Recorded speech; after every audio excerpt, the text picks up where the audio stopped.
So Rare made a post about what their plans are in the next little while based on the feedback that they've received from the community, and I wanted to share my thoughts on what they posted. First, they talk about ship respawns, but patch 102 has already addressed this, so we'll see if they make any more changes in the future. The second point they mention is spawn killing. People are getting stuck in this loop of dying, respawning, and dying again because an enemy crew has decided to take residence on their ship and wait for them to respawn to kill them all over again. Rare has a short-term solution for this, and that is for you to be more aware of the scuttle option. You're going to be reminded of this when you're on your way back from the Ferry of the Damned, so keep a look out for that new tip to pop up and whatever rhyme it decides to use to remind you.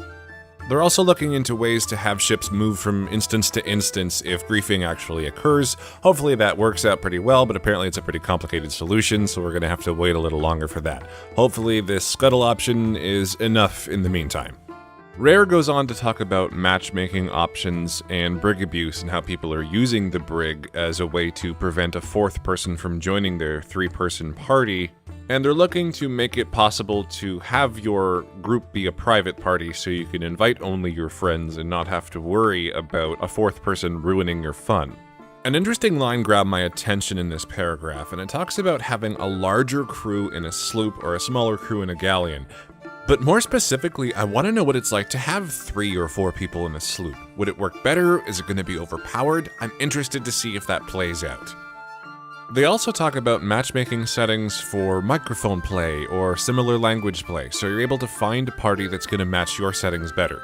A lot of players would prefer to have an entire party with microphones so you can communicate easier, and it's easy to see why having a party that doesn't speak the same language is a bit of a challenge, so hopefully these options help your parties with random people be a little bit more successful.